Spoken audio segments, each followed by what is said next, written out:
February 21st meeting of the Mifflin County Board of Commissioners will begin this morning with an invocation by Commissioner Dunkel, followed by our Pledge of Allegiance.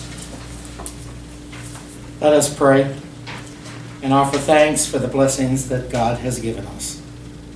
Lord, this week we celebrated the birthdays of America's two greatest presidents, George Washington and Abraham Lincoln. Both men faced unimaginable circumstances during their presidencies, but God blessed each of them with leadership skills that enabled them to be strong during periods of great crisis. We ask that you provide our Congress and President those same qualities and reduce the partisan bickering that is paralyzing our nation and, to a lesser effect, our Commonwealth. Compromise is not an evil word. Compromise is the lubricant that keeps government running. Compromise is the foundation of democracy. When partisanship and winning become more important than country, we place our future at risk. So join me in praying that the irons of partisanship will be broken and good faith and compromise will prevail once again. Lord, we ask your blessings upon our proceedings today and as we move forward throughout this year. We ask this in your holy name. Amen. Amen. I pledge allegiance to the flag of the United States of America and to the republic for which it stands, one nation, under God, indivisible, with liberty and justice for all.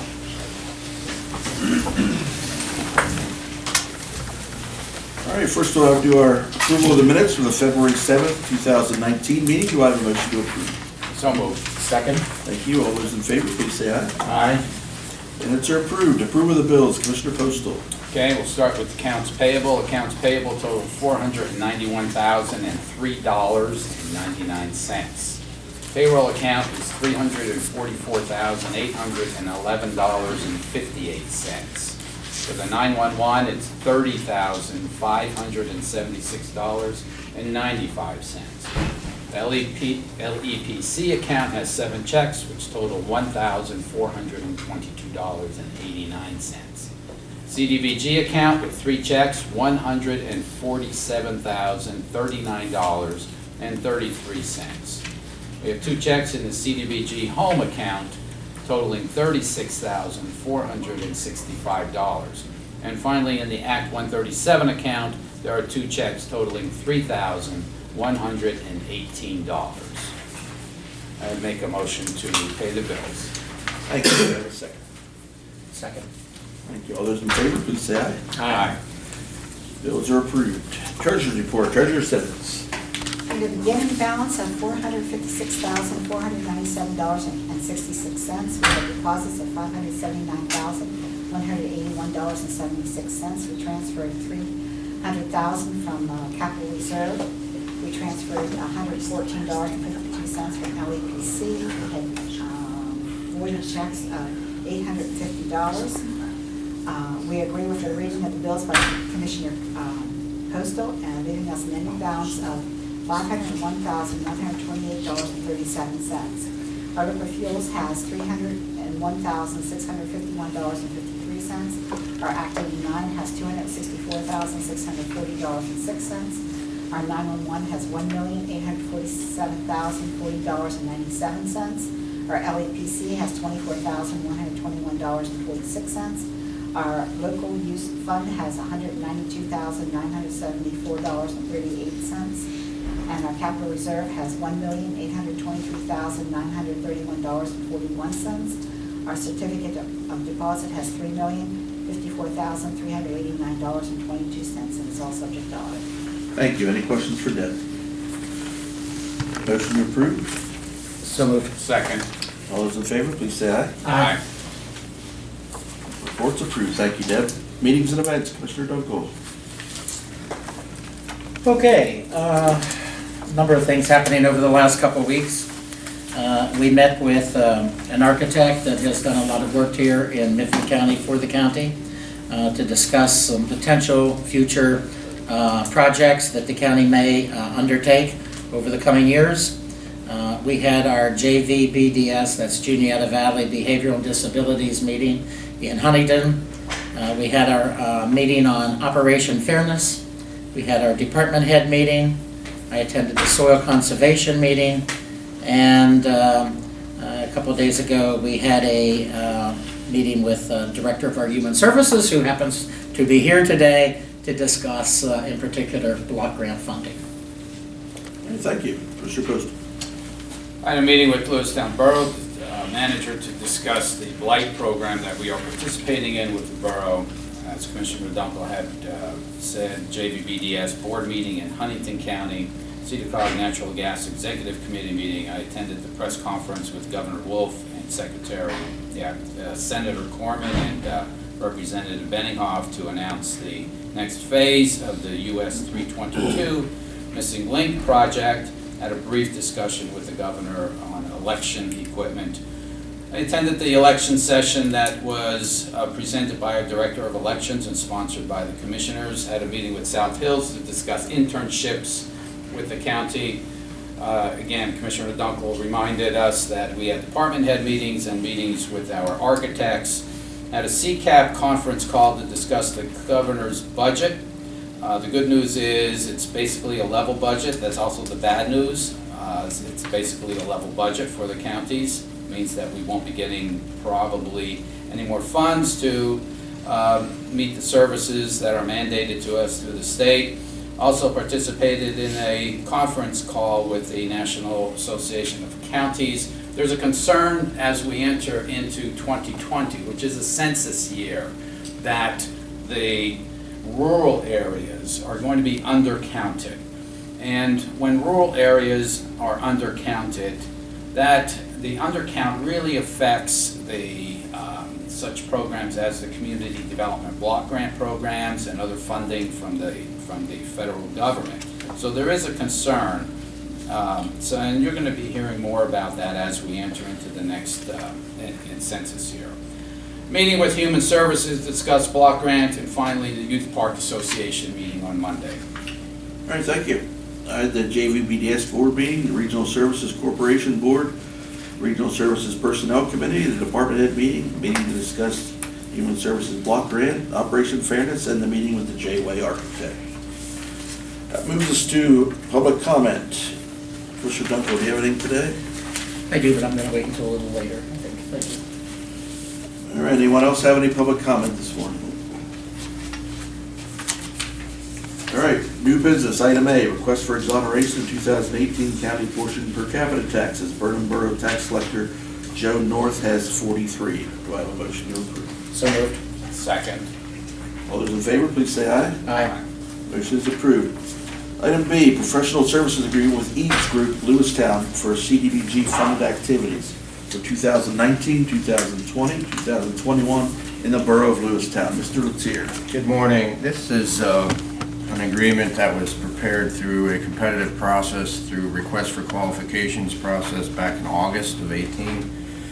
And we distributed the list to the firms that typically respond to these items. And there were 3 firms that responded: Bucard Horn from State College, the Eads Group, of course, which is local here, local office, and Nittany Engineering and State College. We had a objective criteria ranking score that we scored them, and the Eads Group scored number 1, and then the borough wanted additional information relative to their hourly rates, which we did get, and it ended up being recommended that the Eads Group be awarded this 3-year contract. To 3 years is this a requirement of Pennsylvania Department of Community and Economic Development. Can't go any longer or shorter. That's their requirement. Just a couple items of in the agreement that the solicitor for the borough wanted stricken. It was on page 501H. That's stricken.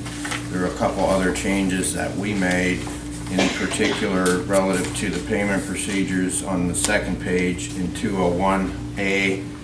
It was a 30-day period for processing invoices, and that's typically acceptable time frame. However, we extended it to 45 due to the fact that they only have monthly meetings and it's difficult to get an invoice paid within that time period. I also noticed, and I don't think it will impact the signature of the agreement, in the latter part of the agreement,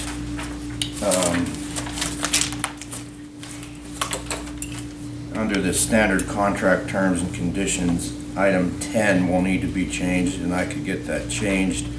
That reflects a 30-day period. That should be 45. And other than that, there was another stricken item on page 2 of 3 of that same, and that was regarding the borough solicitor. Number 24 was stricken from the agreement.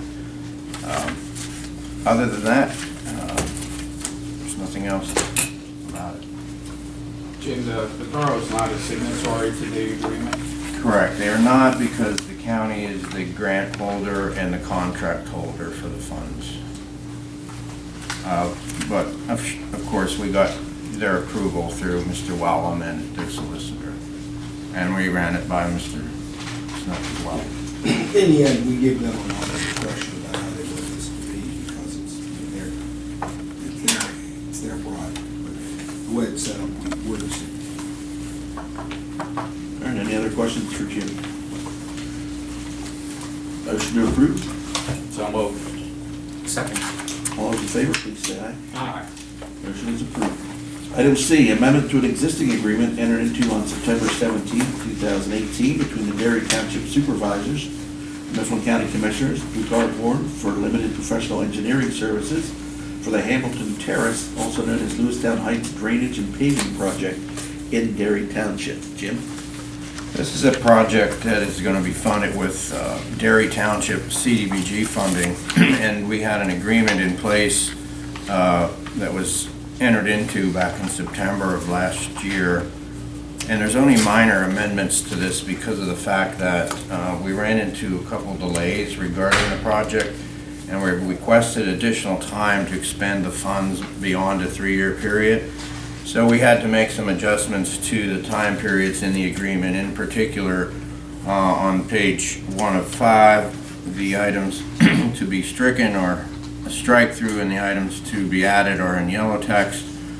We're going to amend it today, and then we want the engineering services to be completed by March 31st of this year. And the other items were the completion of the project, which are contained on the other document called Scope of Services. On page 4.4, we changed the timeline to complete the project to December 31st, 2019. Just to summarize, at this time they do have their engineering design completed, and we're going to go out to bid in April or May, and we feel construction will start during the summer, and we should have it completed by the fall of this year. The project boundaries are Fox Avenue to the west, East Walnut to the north, Lincoln Avenue to the east, and Mifflin Avenue to the south. It's, if you're familiar with where Snedeker's is, it's across the street on a fairly steep slope area, and the neighborhood was eligible based on an income survey to make those improvements, and it's a good project. So, that's it. All right, questions for Jim on this? Derry Township act already? They did not. There's not an issue. I don't believe there was. Make a motion to approve. Thank you. Is there a second? I'll second. All those in favor, please say aye. Aye. Motion is approved. Thank you, Jim. Item D, purchase and service agreement for use if needed by children and youth. Contract for Hillary Benny of Lewistown. Good morning. Good morning. I'm Christina Pauley. I am an intake supervisor with Children and Youth. The purchase agreement that we are requesting has kind of come about based on some information that has come to us where we feel there's been a lack in training for specifically for our intake supervisor or our intake screener position. this person is the first line of communication whenever a call comes into the office. They're directly responsible for assessing that information and putting it into several systems. There's been some deficiencies there, and we feel as though some additional training would be extremely beneficial. Ms. Benny previously was in that role within the agency and had done so for several years. So we would like to bring her back to be able to provide that training, and in addition, we would like her to develop a training tool for us to utilize in the future in the event that we would have new caseworkers come into this position. Okay, questions on this? Do you have any estimate on the hours? We are estimating that we would not need to utilize her for any more than 25 hours. What do you anticipate the cost to be? We are looking at a $23 per hour rate. When you talked about some deficiencies that are currently in the system due to the lack of training, could you give us an example of a couple? Sure. And without knowing the system, this might be a little difficult to explain, but when a referral comes in, we have to assess the risk level. So depending upon the information that is provided to that screener, she would determine whether or not the case were high risk, medium, or moderate risk, or low risk. That determines the response time by a caseworker. That determines, how often we need to be in that home and what we need to be doing to work with those families. So we feel that that's an area of deficiency. There's not always necessarily agreement that the risk level is where it should be. Another area would be addresses and information being put into the system. There's a very specific manner in which things are kind of categorized, and based on where the mother lives, based on where the father lives, based on where the child lives. All of that information helps to determine, where the case is based out of, where the incident happened. So sometimes if we have 4 or 5 different addresses and we have different children living in different locations with different parents, it can get very confusing and convoluted. So sometimes that has become a little mucky when putting that information in. Well, I think you've adequately demonstrated the need for this. Thank you. All right, do I have a motion to approve? So moved. Second. All those in favor, please say aye. Aye. Thank you. Thank you. Item E, resolution number 3 of 2019, authorizing Mifflin County to enter into a loan agreement with the Pennsylvania Infrastructure Bank and appoint Chairman Kodesh to execute any documents needed to finalize said loan. This is known as a PIB loan, and this is the beginning of our bridge program. Basically, the PIB loan will enable us to work with municipalities to make improvements to structurally deficient bridges, and we'll be using our local use fund. So it will be general fund money, the local use fund, which is collected. I believe we have a balance, as Treasurer Shivett said, of almost $193,000 at the current time. Rob, do you want to share anything about the projects we have on the board right now? We have a few projects that we're working on. They're not ready for construction yet, but some of the municipalities have come to us already. Menlo Township, Union Township, Granville, Oliver, I believe. I hope I'm not missing anybody, but Decatur was another one that we're exploring projects with, and we invite all municipalities that have structurally deficient bridges, and these are municipal bridges. These are not county bridges. These are municipal bridges that one time or another, and sometime, the municipality is going to have to upgrade these bridges. We're asking / requiring the municipality to contribute 10% of the cost, and we will be using this account for 90% of the cost of that. So I think it's good for the municipality. Again, it's municipal bridges, not county bridges. So this is a partnership between the county and municipality that have structurally deficient bridges. What we're doing today is something that has been forwarded to us. We're not sure a resolution is actually necessary. We will be doing an ordinance for this, but since it was in the package, we're going to pass it and allow the chairman to sign the documents when they're ready. All right, I think it needs underscored again. This is a great program, a great partnership between the county and the municipalities. Normally, if a municipality had a structurally deficient bridge, they're laying out 100% of the cost. And in this program, they only have to lay out 10%. And as I said, the PIB loan payments will be made by our local use fund. So I think it's a great partnership and should produce very positive results for several years to come. And one other feature that will be employed in this program is the fact that you will have municipalities working with each other. And because they are working with each other, they will be able to utilize each other's equipment and manpower. And that'll go a long way towards saving costs as well. Okay, do I have a motion to approve this resolution? So moved. And I'm very happy to second it. Okay, all those in favor, please say aye. Aye. Motion is approved. Item F, accept yearly certification report for the Human Services Development Fund for the fiscal year 2017-2018, revision number 2. Ms. Fisher. Yes, so this is the yearly certification that you sign off on for this report. This is a revision to the 17-18 year. fiscal Correct. year. And we're in 19, so this. Yep, I'm currently working on 3 fiscal years at the same time for this state program. That's not unusual. Wish I could say it was. All right, any other questions for Alice? Motion to approve. So moved. Second. All those in favor, please say aye. Aye. Thank you. Motion's approved. Item G, appointments to the Mifflin County Human Services Development Board. Karen Node from TIU, Career Link Agency, and Kathy Whalen, Juniata Valley Behavioral and Developmental Services.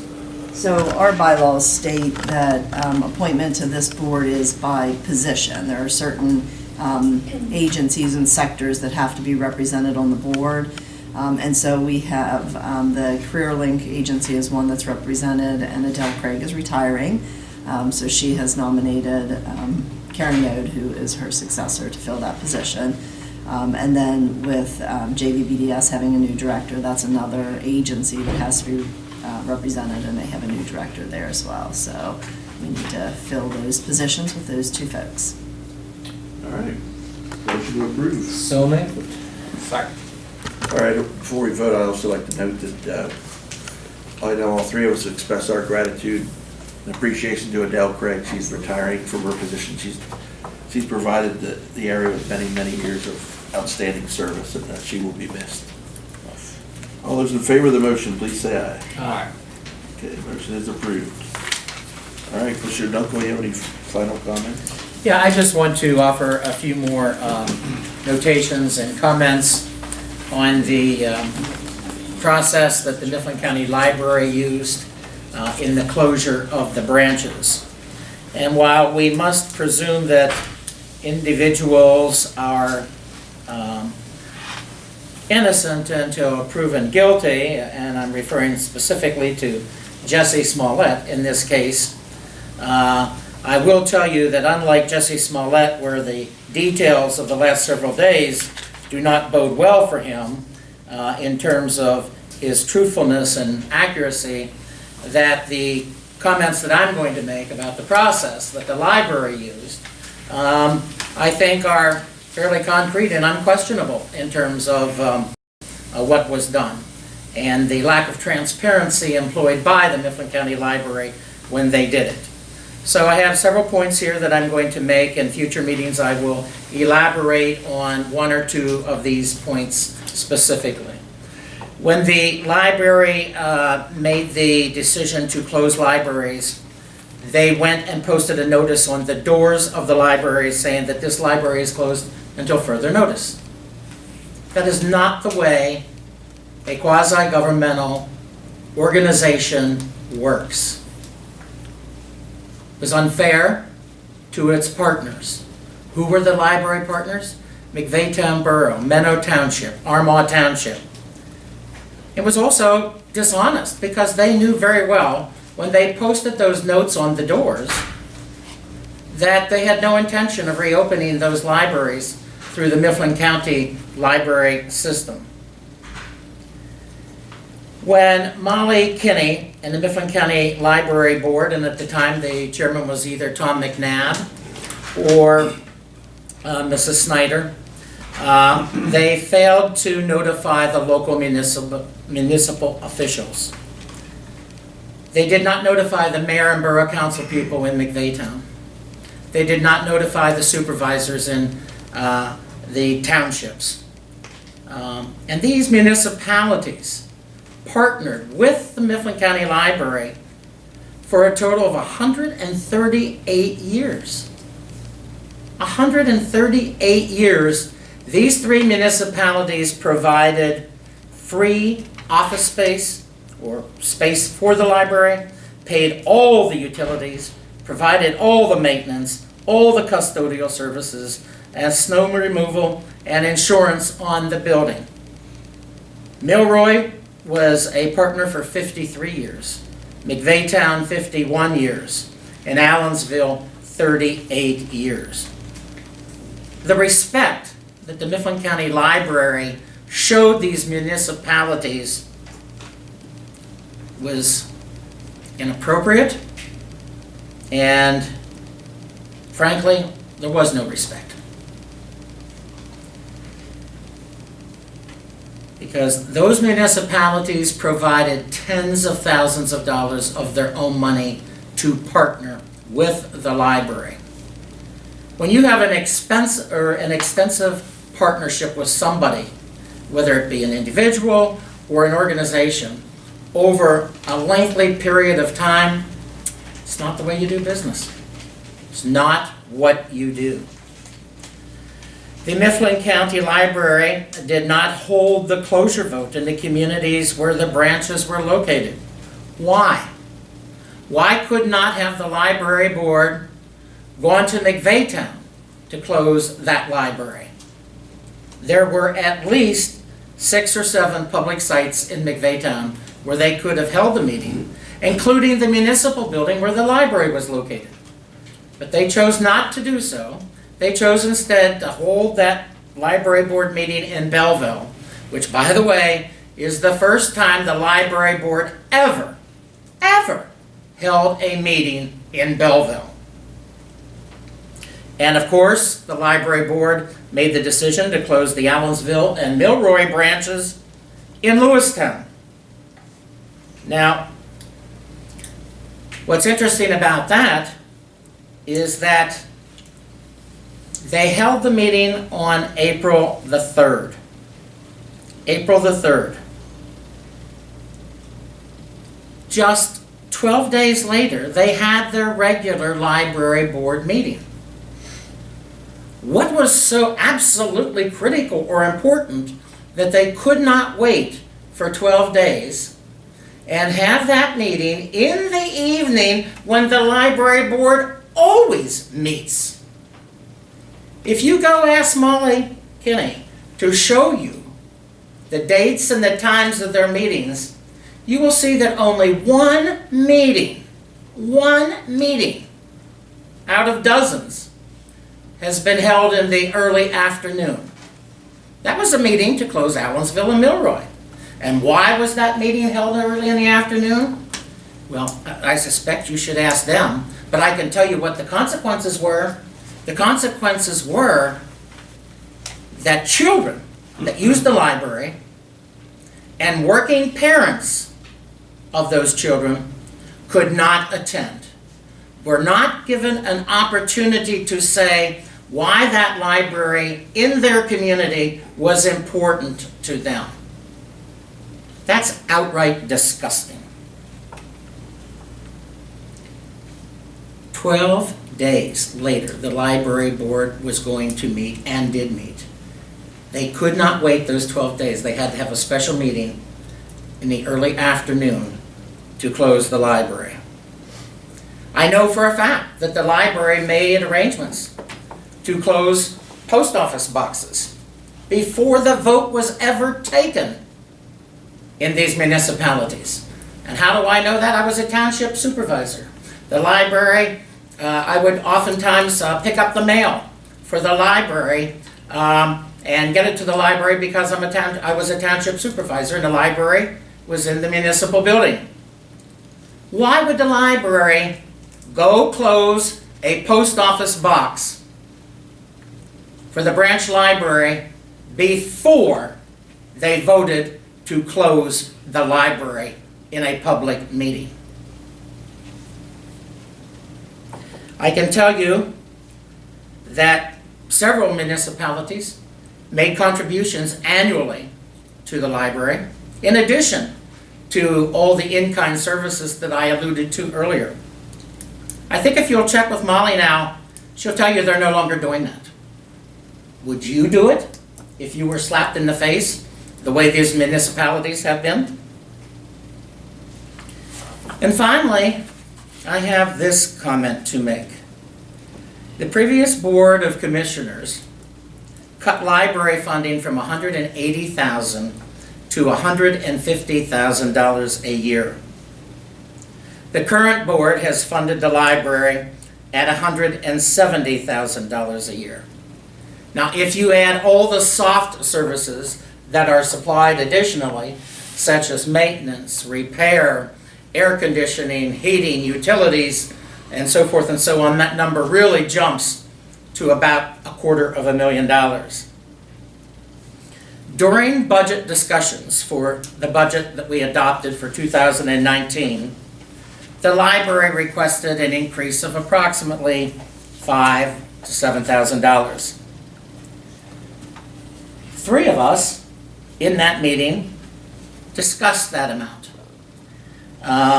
The library's principal focus for making the additional request was because they are not in compliance with state guidelines, because under state guidelines, a certain portion of their budget must be committed towards the purchase of new books and so forth and so on.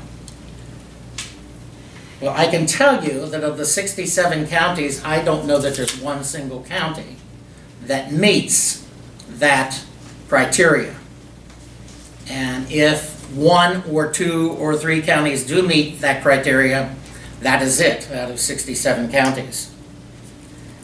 I advised Kevin and Rob that I would agree to increase the library appropriation to $180,000 or more if the library simply acknowledged their lack of transparency when they made the closures, and if they just simply apologized for the way that they did it. Kevin indicated that he would talk to Molly Kinney about it.